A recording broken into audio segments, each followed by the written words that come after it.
Thanks for your company. It is said that education is a passage to progress.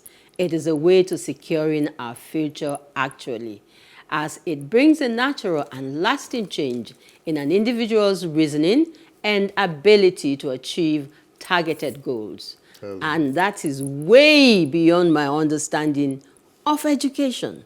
So it's like good to read. You know, I read like a teacher. I went to school last night. So, Helen, so we would like to know, Yeah. among other things, who is really educated, especially with our epileptic system of education in Nigeria. Yes. Who is educated? Okay, I wish I knew. I thought I was. Just the normal understanding of it is if you went to school, if you had the privilege of going through the nursery, the primary, and now they have the prep and the preschool, that's, and then the secondary school and the university and then second degree and all of that. The four walls of the university, the structured presence of being learning and being, I don't know. You see, the English becomes... But I used to think that was it. How come you're concentrating on the formal education? What about the family unit, the contribution of what we used to learn at home, you know, within the family unit? It also counts. It's a lot. And I think these days, that's dwindling very fast. That's almost not absent. And we're reminded a lot of the times by the owners of schools and those who tend to the young ones, you know, that they spend more time really in school. And that's why right now I question why when the children are on holidays, 1 week of break, and then there's summer school, and they're back in school. To go back to school. Yes, and I'm like, allow these kids now to bond a little bit with the family. You know, they spend more time with you when the school is in session. Anyhow. So who really is an educated or an illiterate person? Well, I'm sure we're going to unbox that very soon. Yes. Okay. Any other thing you want to talk about? No, that's good. So much, you know, it's better not to dwell on a lot of things happening in Nigeria at this point in time. I think we should just flow along and let's just dive continue into the to pray to God for life, you know, for stability, for unity, and for security of lives and properties. Yes, all of that. You know, if you want to pick them one after the other, it depresses. And these days, I'd like to just keep cherry. Like today is your birthday, John. Okay. We'll so you licked later. It. Yes, today is my birthday, and all I have to say is thank God, regardless. Yeah, for the breath. Yes. And for good health. Yes, thank God. Yeah. So I thank God for adding on another year today. Okay, so we're back to the crux of the matter, and that is education. Traditional versus conventional.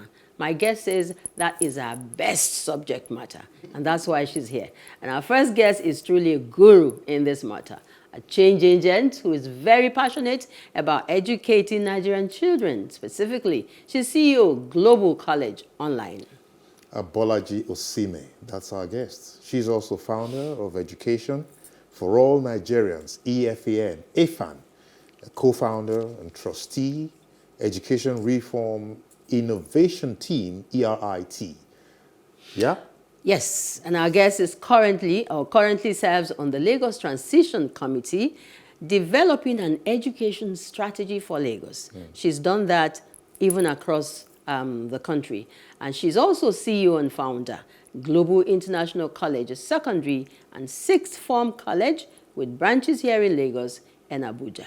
Well, her mission, like we hear, is to use her passion, her creativity, and experience to help transform public and private education, thereby unlocking opportunities through education empowerment and entrepreneurship. Abolaji Osime is our first guest.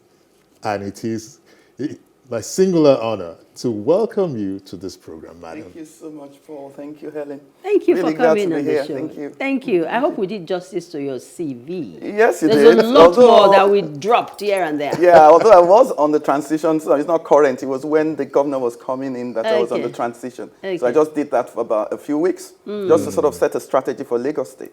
So now we're working with Lagos State, with the Honorable Commissioner of Lagos On a State. regular basis. No, we're transforming 10 schools in District 6. Okay, So we're looking private? at, no, public. Public Government schools. Yeah. The Ikeja Oshodi area. So we're working with them to transform the schools. Okay. Just to make sure. We'll come to that. Yeah, absolutely. So let's dive into it, because actually we've lost a few minutes, we have. and precious minutes too.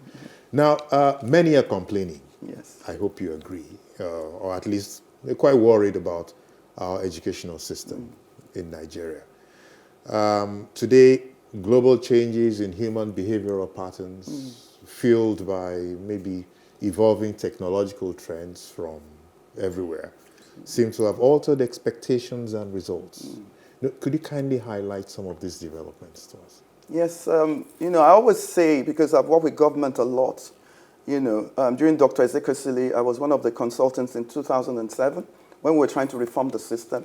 Way back then, we knew that the system had collapsed. In fact, it was a crisis. What she called it was a crisis in education. And you can imagine that's over 10 years ago. What we have now, it's critical. Some of the things she said, and she was warning government about, is now happening. The crime rate, the kidnapping. Basically, our education is failing our students, for sure. It's obsolete. The kind of education we have was for the industrial time, where you were mass producing for the industry. Yes. So the education that teaches you just go to class, everybody's talking to you, you cannot even give feedback. And we're teaching digital natives now. So if you have an educational system that you have about 30 million who are out of school, cannot access education. You look at the university system, 1.9 million every year apply for JAMB. We can only give access to 600,000. Wow, so what happens to over a million? Yeah. So how can we say that education system is educating Nigerians? They don't even have access to what we have. And the ones that have access, when they come out, they're unemployable. So they are walking the street. We have in the age range of about 18 to 25, that range is about 60% unemployment. Right now, our poverty rate is 41%. A lot of our young people are on the streets. They're not employed. So the system is failing them. Because the system is focused on, you must go to university, you must achieve this particular whatever. A lot of students cannot go to private universities. It's too expensive. The public universities are full, and they don't have enough space. So that fallout is there, that we are not educating our future. Our talent is being wasted on the street. It's sad. It's sad to me every day when I'm going to my office to see young people selling recharge cards.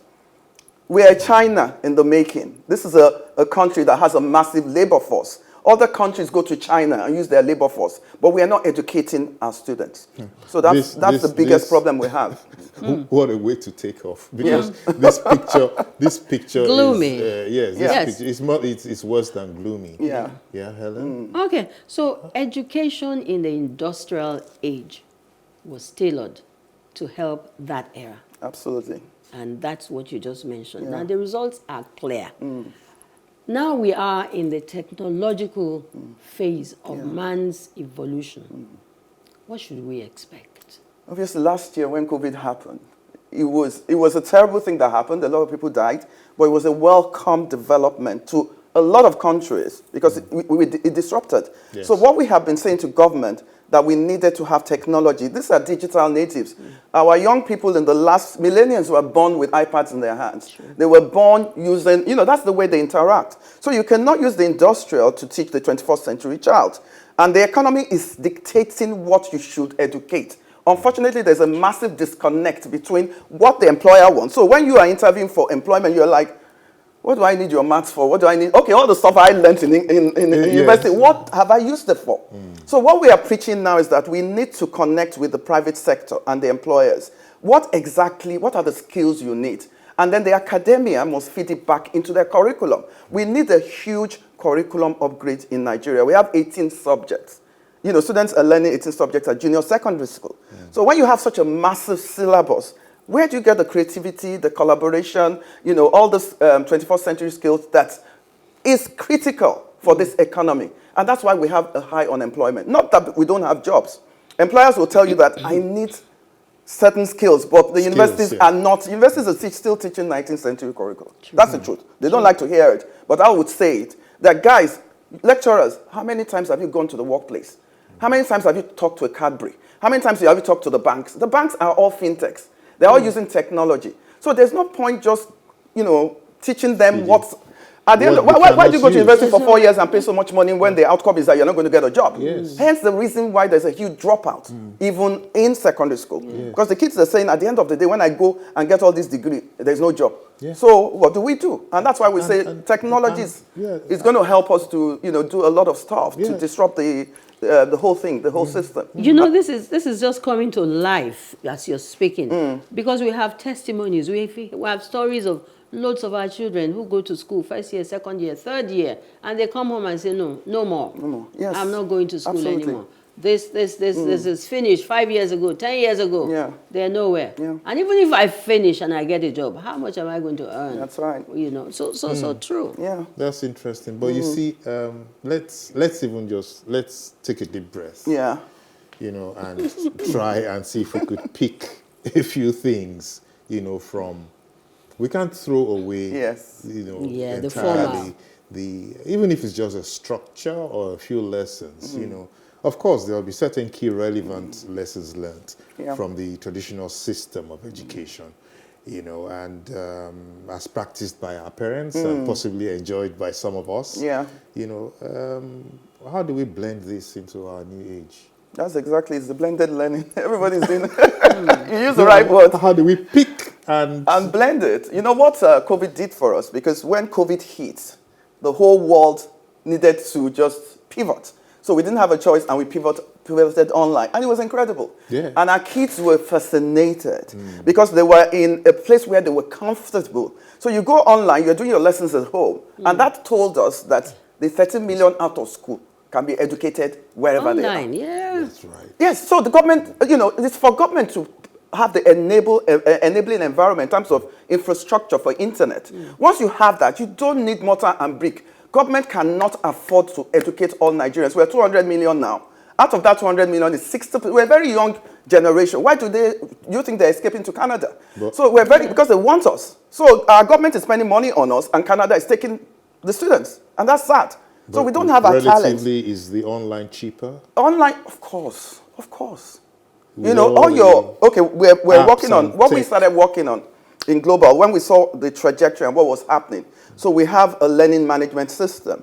So what we're doing is uploading all the content. Everything is online now. Okay. All the work you need, all your videos. So teachers have recorded the lessons, everything. So it's now flipped learning. So a student can go home anywhere in the world, download the material, study in the comfort of your home, pass your exams, and you don't even need to enter a classroom to be educated. Okay, fine. All the people who are getting education, all the MOOCs now, MIT and Harvard went together and they have edX. Now, they floated edX. edX is floating degree courses online for Harvard at $5,000 or even less. And this is something you're paying $100,000 for. So you go on the MOOCs, on the online system, and you register for this, and then they shorten the courses. True. You don't really need 4 years. You don't really need 4 years for an education. It's too long. I want to get to the work. I want to start earning money. A lot of parents, particularly the very poor in Nigeria, the parents send them on the street. As soon as they come out of school, they go hawking. Yeah. So the parents are saying, we need these guys to be earning something. Yes. So what we're talking to government about is that we must integrate in-demand skills in education, even at junior secondary, senior secondary. So these young people have a vocation, so they can learn a trade whilst in school. So during the summer, they're earning for that. That's what we all did. I mean, I was in England and I worked. I was in school in England. During the summer, I worked. So when you work and have practical experience, that helps you to get employment in future. Because I'd rather have you have practical experience coming to me rather than coming fresh out of university without anything. True. Our universities are not doing internships. They're not going to the workplace. So we really must go back to the drawing board if really we want to educate our future. Because we're all going to pass away. That's why people in Nigeria think they're going to be here forever. Hello, somebody should tell them. All right, as you were talking, it hit me. Online and all the attraction that come with it. Yes, for some of us who are in the urban, absolutely, yes. environment.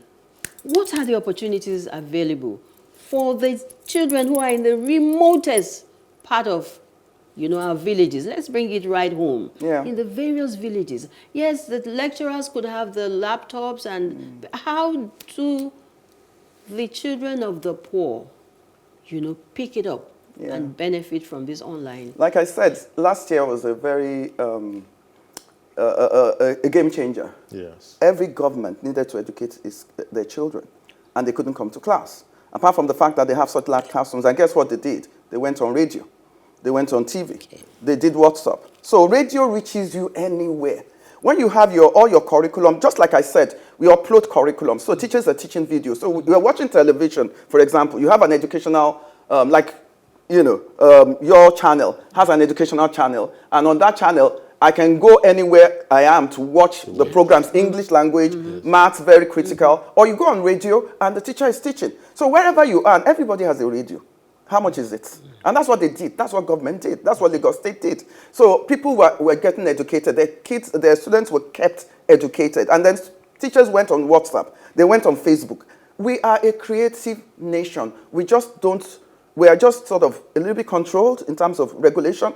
If the government allows us to do what we can do with what we have, honestly, this country will be something else. Yes. You cannot beat this country because we are entrepreneurial. We're very hardworking. We are the best when we go to other countries. So what's happening when we're here? It's just the enabling environment and allow the creativity to just, and these kids want that. I mean, look at what's happening in the technology industry. The other day, a couple of technology giants, Opay, raised $400 million. Now, its valuation is so much more than 5 banks in Nigeria. That's where the money is going. And government they're not paying attention. Interesting. We should be educating using technology skills, in-demand skills. Every sector needs technology now. Since last year, every sector, and demand scale has to be educated. They have to be educated. Now I'm going to switch. Yes.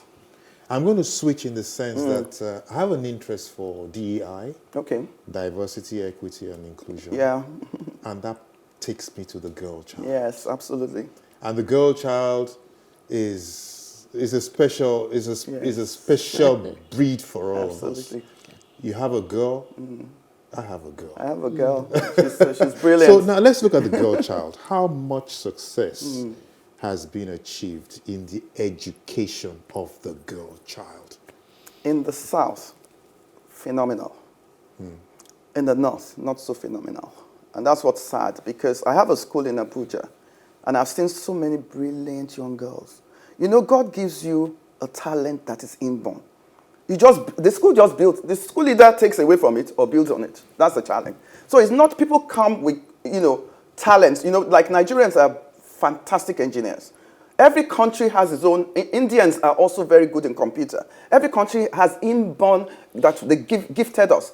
So the girl child, unfortunately, because of the traditions, and it's changing in the North. We have some very forward-looking governors who are ensuring that there's inclusion, and they're ensuring that they're making, ensuring that when they're admitting, they're making provisions to make sure that the girl child is also the same number, just like in the South. In fact, in the South, you find more girls in school than boys. In the East, you find the boys that are the ones not going to school. In the North, it's the girls. But now things are changing because everybody's like shouting, if you educate a girl, you're educating a whole community. Yeah. Because she's going to make sure her children are educated. Yeah. She's going to make sure everything is open. So that's why there's a push. So a lot of NGOs, a lot of foreign NGOs have come in and they've pushed their money. A lot of development agencies are pushing money towards the girl child. Good. And a lot is happening in that space. Great. And we have to watch it as well. Yes. Now we're encouraging them to be engineers. We're encouraging them to do, things that we need in Nigeria. They would traditionally be... they would traditionally just take maybe, okay, I'll do English, I'll do law. So even in my school, I said, guys, law, I'm a lawyer, my profession. I asked the parents one time, I said, how much do you earn? How much, in your chambers, how much does a lawyer earn? 100,000. I asked another one, oil and gas, 2 million naira, first job. So my students who are all saying they wanted to be lawyer quickly changed their mind. Can you imagine?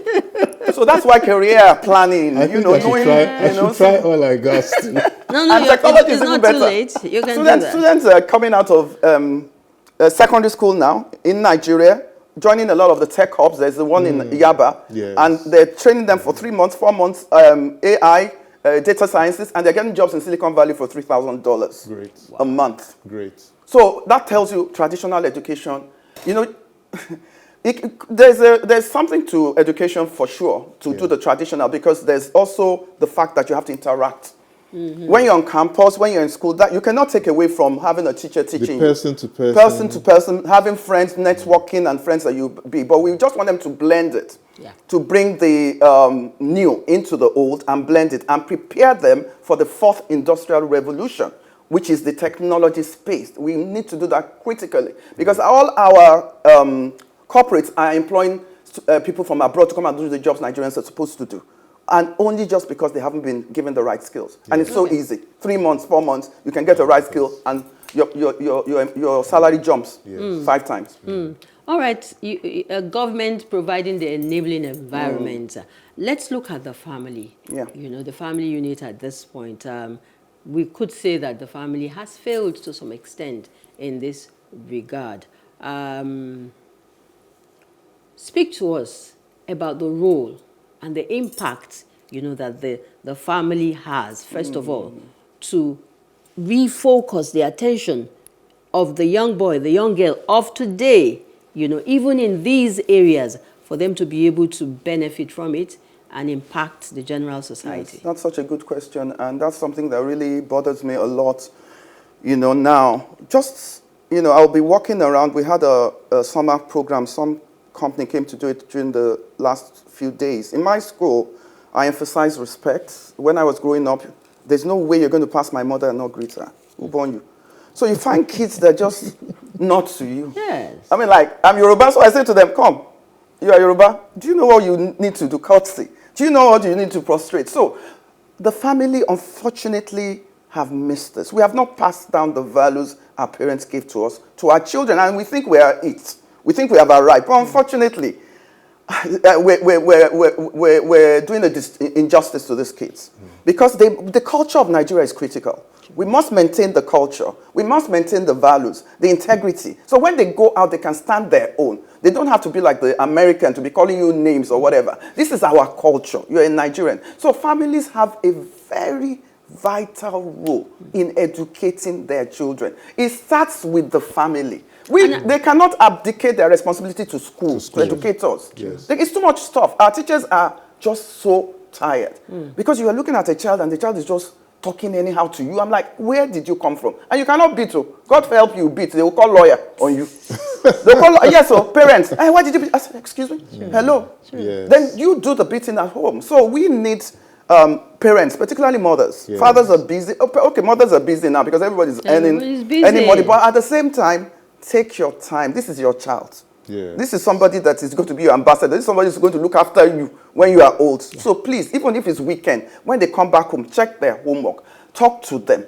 Find out how school is. A lot of kids are depressed. They're going through stuff that their parents don't know. All they want is bring that A home. Is it just to bring A? How do you get You know, a lot of them are in isolation last year. A lot of them had issues because they were isolated. They didn't have their friends around them. So the family has a very vital role. Yes. In terms of the morals, in terms of the values, even in terms of showing interest in your... My parents were so big on that. My mother taught me, so I didn't have a choice. And counseling, you know, the direction to go. Very, very important. You know what? It reminds us of the Japanese, the Chinese, absolutely, who have been able to, you know, keep inculcate some of their values. Absolutely. You know. Okay, John. While we're waiting to look at the Japanese and then taking this conversation to the next level, the director is saying to me, can we take a break? Let's take a break. So that the guests can breathe. So we'll take a break now. So let's take a very quick break. Don't forget, we're looking at education, the traditional versus the conventional. It's not which one is better.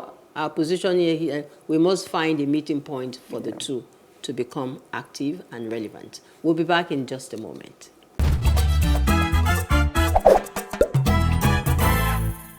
Okay, so welcome back to the program. Today with John and Helen it is, and we're focusing extensively and exclusively on education. We're looking at formal versus formal or traditional versus conventional. And Abolaji Osime still has so much more to share with us. I was just going to leak a secret before we came back on the break. I'll keep that. I was just going to say, in my days when I was going to school, I never remembered one day that my dad called me or my mom called me and said, look, eventually when you finish this phase, this is how you're going to go, and this is the course to focus on. You know, we just drifted from one level to another and found us where we are. Today. And it's just by the grace of God. Absolutely. Now everything has to be programmed and planned, you know, very well. Yeah. The children of nowadays are lucky. Very, very blessed. Okay, so we turn our attention to teachers. Are we having the right pegs in the right holes? So much noise. I remember sometime when this new dispensation, specifically the Kaduna State governor, he's like he sacked almost a lot of the teachers and found that they were not the right ones. The challenge is, you know, when government wields the big stick, they don't seem to get it that they caused the problem. Because at the end of the day, who educated these teachers in the first place? Your colleges of education are moribund. Okay. They're moribund. You are the one that trained them now, for crying out loud. So what are we talking about? So and what we have been saying is that reform your colleges of education to ensure they train. There was a time, I think it's been changed. There was a time I know, at least 10 years ago when we were doing the reforms, a teacher just needed to have 3 credits in WAEC to come to College of Education and end up in front of a student who is supposed to be a president tomorrow. So how can you teach what you don't have? True. So when they say they are sacking them, instead of saying you're sacking them, why don't you go back to where the root of the problem is and resolve it? Go to federal government, look at the College of Education, because this same College of Education is the one churning out all the teachers. For private sector, we have the challenges everywhere. And with private sector now, we can improve by doing a lot of professional development. So we train the teachers a lot. But it shouldn't be like that. And that's the same thing as universities. So when they come out, they go to corporate, go to banks, and the banks have to retrain them. Yeah. Meanwhile, they've gone through 4 years. So what's going on? And that's why I'm saying our educational system, whether it's College of Education, whether it's university, we are not paying attention to what we're teaching and how we're teaching. Teachers should, in any country, before you come in the UK, before you can have a certificate to stand, Finland, you have to have a master's. You have to have done research, because education is about research. And when you're able to research a lot of stuff, when you stand before the child, what you're teaching, it's so clear that you know your stuff. You cannot give what you don't have. So if you have not gone through that system and they put you in front of students, forgetting that these students are expecting that teacher to whatever. Yeah. Hence why online is so much better. Everything you need is on Google. So I don't need a teacher, frankly, as far as I'm concerned. I mean, we need teachers, and we're going to train our teachers. But the thing is, I'm trying to train my students to be independent learners. Go do your research yourself. Go into Google. Go into YouTube. If you want the best teachers in the world, they're there. So that's what has opened. So teachers also now have so much opportunity to be trained. And my teachers, I say, go for next to nothing. You can be trained from anywhere in the world. Well, let's even look at the teaching profession. Yeah. The teaching profession has to be purpose-built. Absolutely. It's specifically fitted to, you cannot be someone who has not been able to get a job with your degree in anywhere in a usual or your choice company, and then opt for teaching as a last resort. Because you don't have the structure. What it takes, You don't have it. You're not a teacher. And that is what we find these days. Yeah.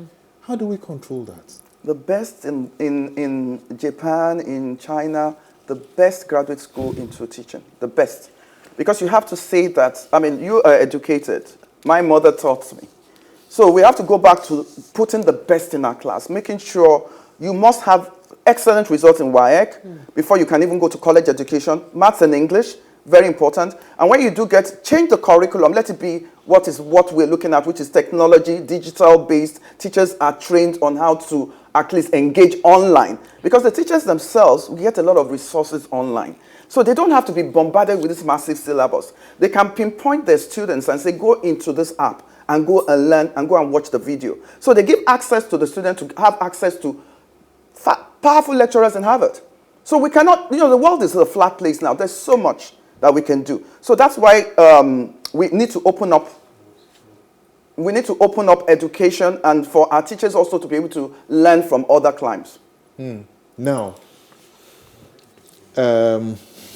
okay. This topic, today's topic is so huge, so we have to just like hop from one end to the other. Because what strikes me now is, okay, let's take it as a given that, okay, all of what we have said is in place. Yeah, okay. Our institutions are plagued by so much distractions and disruptions within the system. Strikes, cultism, and all of that. And these are clogs. Not even potential clogs. They're already there. Real clogs in the wheels of progress for education in our country. What is happening? Is it that the government doesn't have the willpower to check these things? Strikes, cultism, all these vices that plague us as an educational system?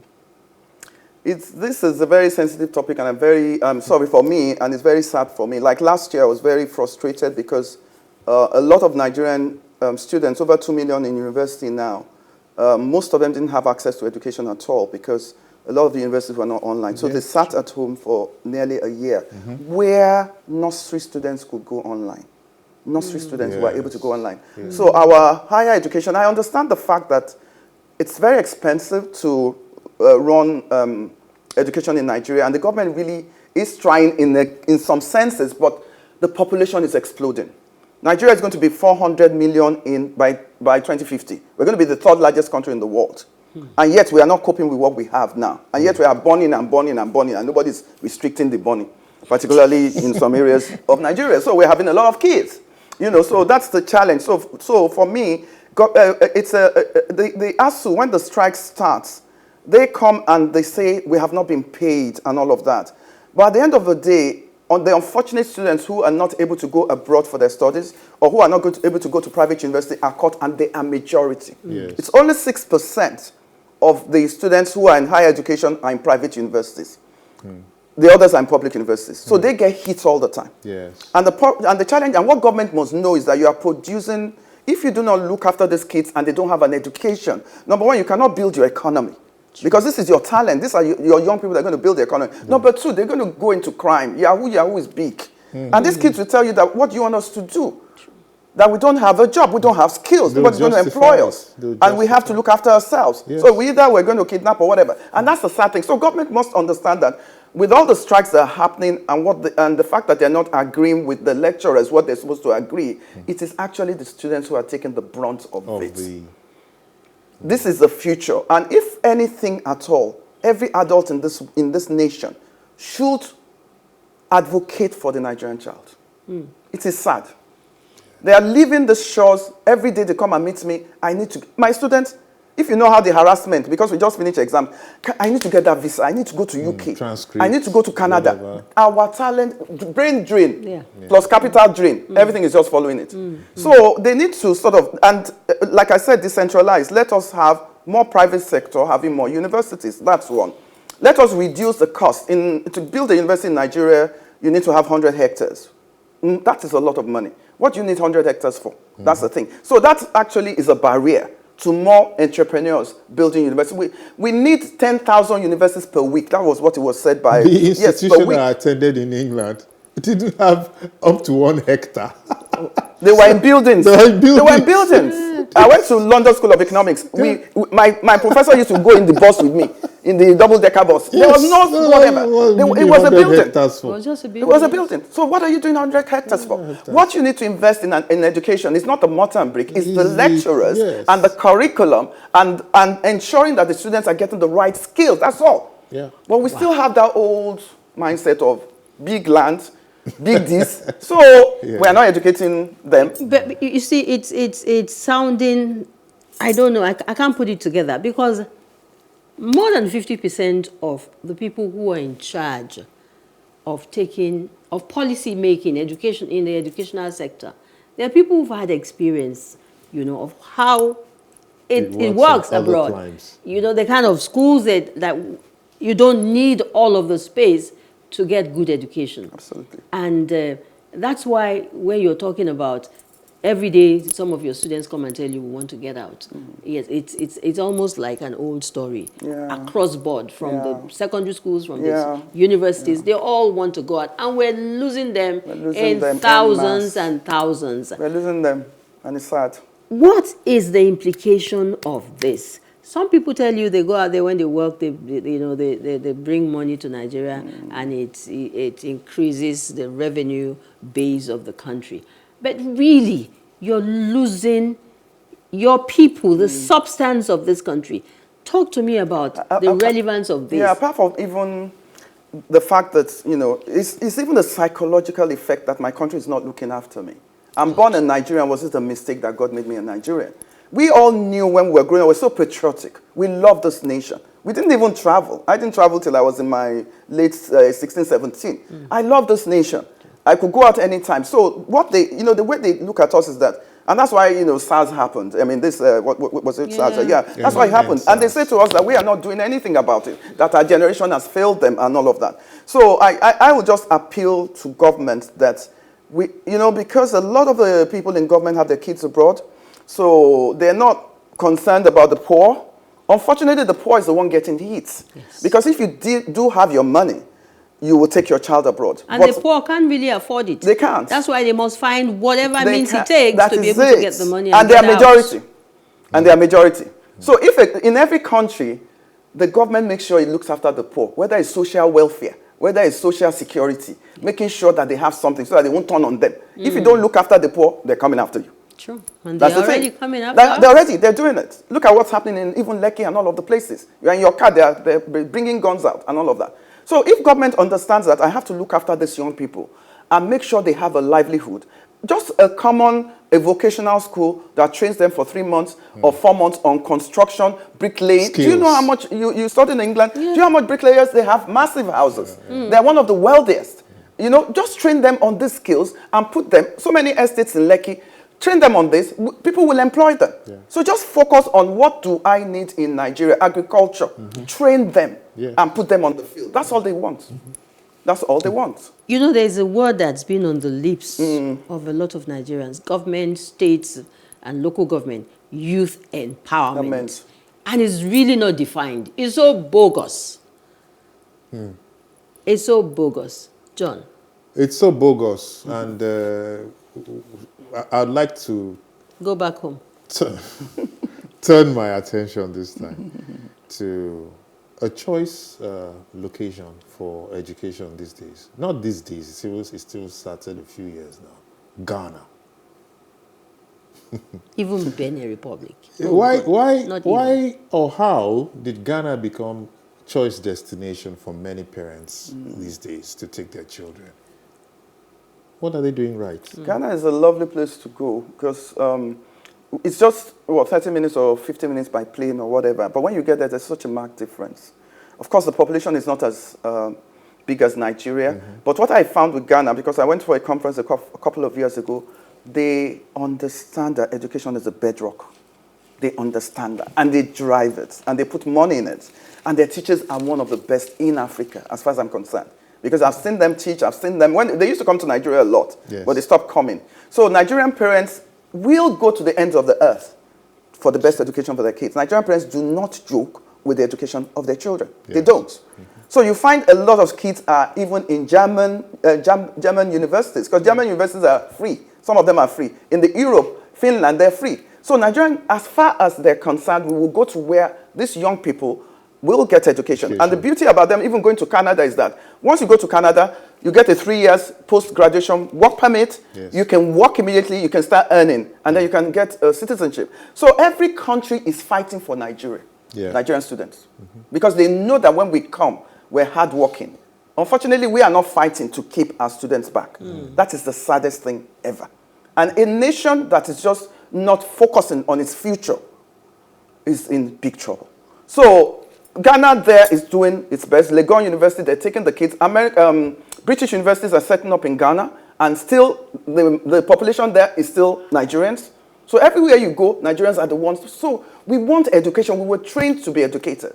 So what University of Ibadan, those top universities were top in those days. In those days, yes. If we focus carefully, I know that lecturers have to be paid and all of that, but if we focus carefully and say, look, can we overhaul the system? Let us even talk to the end users, the corporates, the employers, the parents. Let's have a stakeholders meeting together. How do we take this nation forward? Because if we continue the way we're going, honestly, I mean, it's a critical mess as far as I'm concerned. If we continue the way we're going. In the private sector, we are trying our best. We're trying to educate them, but it's so expensive. Government doesn't fund us. We get about 10 or 15 taxes all over the place that they're taxing us. So there's no way. So we can only do as much as we can. So it's for Nigerians to come to the table, drawing table, and say, we must look after the Nigerian child. The Nigerian child must be the best in the world. Best educated, equipped, having the right skills. And let countries come and hire our labor. Let them come and bring their manufacturing. That's why they're going to Ghana. And they're leaving us. It's sad because, I mean, this population is massive. They want to come here. My friend in Silicon Valley said, I'm hiring in Nigeria now, remotely, because it's cheaper for me. But your kids do not have work ethics. Okay. So as we get ready to wrap up this conversation, if I ask you for two very critical areas of concern that both government and private sector and whatever it is that we need to do to overhaul and get the best result in our educational climate and environment, what would they be? Just two. I would say decentralized education, that's number one. Okay. Decentralize and upgrade and ensure that curriculum is fit for purpose and functional, so that the students can get jobs. Educate for employment. Make sure they can get jobs. Thank you. John? Abolaji, Osime, this has been a phenomenal Outing. eye-opening, maybe in some cases heart-rending, session with you. And I do hope that we're going to have you back here, because I get a sense that, that sense that you haven't had your fill, Yeah. after a meal. And so before we move on to the next break, I think Helen and I would want to personally thank you so much. Thank you so much for being here with us and for your contributions to this. Thank you so much. Thank you. Thank you so much. We wish you the best. Thank you so much. All right, thank you very much. Okay, so education is one thing. To be impacted is another. I have received impartation this morning on this show. Thanks once again, madam. Thank you so much. For giving us so much of you. Up next, we'll have a stopover at the gym with our Keep Fit instructor, John. Yep. Are you ready for that? Oh, yes. Okay. Always ready. All right. Then right after that, the workout, we'll settle down with Pharaoh Owotomo, who will take a look at life-based learning with her guest, Tolagbe Martins. Still talking education. Traditional versus conventional. Don't go away. Let's join the Keep Fit coach.